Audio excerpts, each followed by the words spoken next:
श्रीगणेशाय नमः। वंशी विभूषितकरानवनीरदाभात् पीताम्बरादरुणबिम्बफलाधरोष्ठात् पूर्णेन्दुसुन्दरमुखादरविन्दनेत्रात् कृष्णात् परं किमपि तत्त्वमहं न जाने। कृष्णात् परं किमपि तत्त्वमहं न जाने।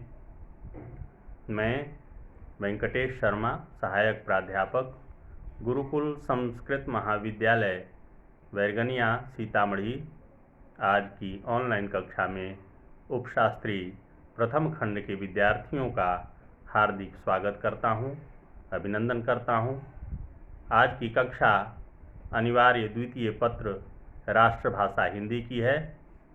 इसके अंतर्गत अपने पाठ्य पुस्तक दिगंत भाग 2 के अर्धनारीश्वर नामक पाठ, जो कि राष्ट्रकवि दिनकर द्वारा रचित है, उसी पर आधारित आज हम लोग कुछ लघुत्तरीय प्रश्नों का समाधान करेंगे।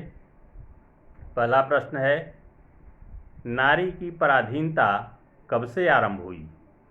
उत्तर है, लेखक के अनुसार कृषि के आविष्कार के पश्चात नारी घर में तथा पुरुष घर के बाहर का कार्य करने लगा।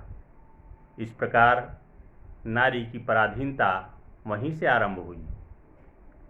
अगला प्रश्न है, अर्धनारीश्वर शंकर और पार्वती का कल्पित रूप है, कैसे?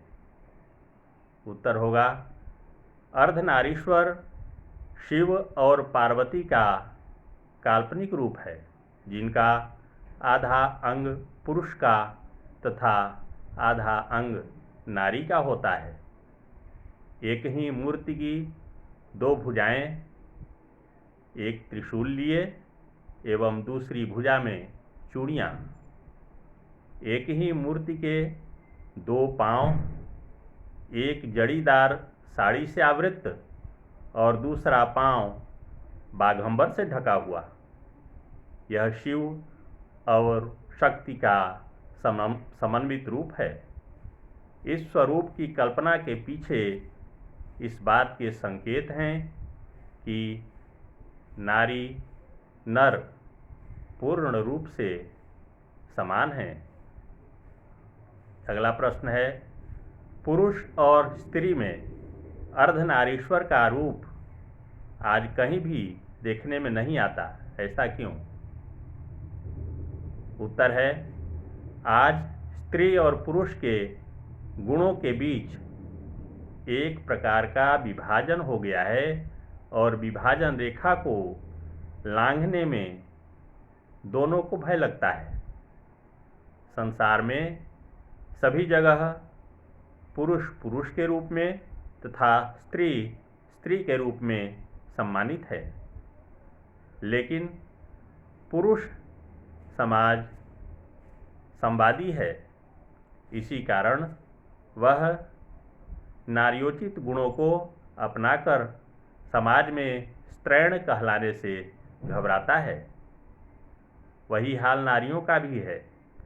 वे भी पुरुष के गुण सीखने से नारीत्व में बट्टा लगने के भय से घबराती हैं, जबकि नर नारी दोनों समान रूप से ईश्वर के बनाए हुए जीव हैं। अगला प्रश्न है, नर और नारी एक ही द्रव्य की ढली दो प्रतिमाएं हैं, कैसे? समाधान होगा, आरंभ में नर और नारी दोनों बहुत कुछ समान थे। आज भी प्रत्येक नारियों में और प्रत्येक नर में एक दूसरे के गुण प्रच्छन्न रूप से छिपे हुए हैं, किंतु सदियों से नारी अपने भीतर नर को और नर अपने भीतर नारी को दबाता चला आ रहा है। परिणामतः दोनों में होड़ मची हुई है।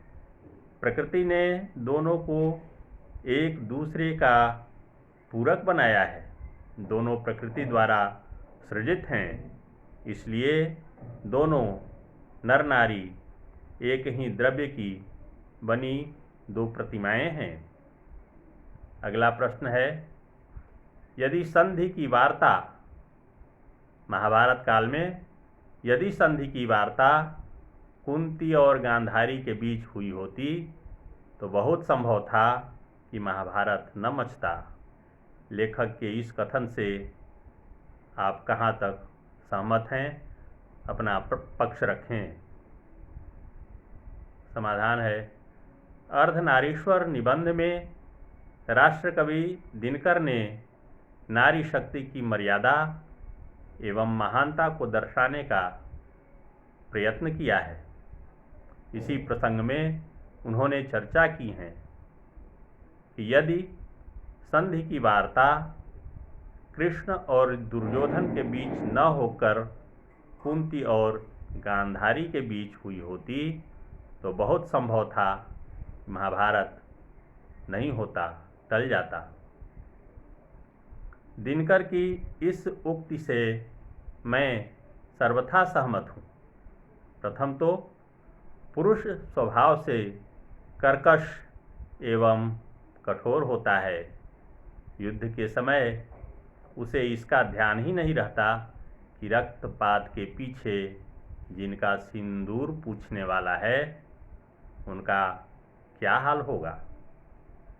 दूसरे, ऐसे अवसरों पर नारियों में इस भावना की चिंता होने की संभावना प्रबल होती हैं कि दूसरी नारियों का सुहाग उसी प्रकार अक्षुण्ण रहे जैसा वे अपने बारे में सोचती हैं।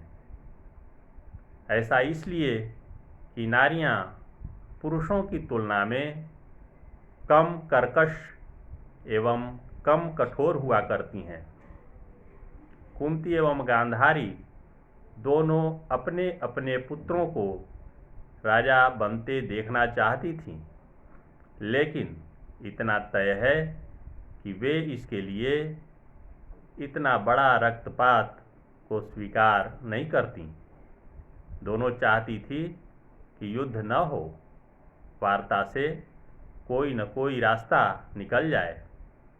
इस प्रकार लेखक ने अपना पक्ष रखा है कि यदि कुंती और गांधारी में बातचीत होती तो संभवतः महाभारत टल जाता और महाविनाश रुक सकता था। आज की कक्षा में इतना ही, शेष अगली कक्षा में। धन्यवाद।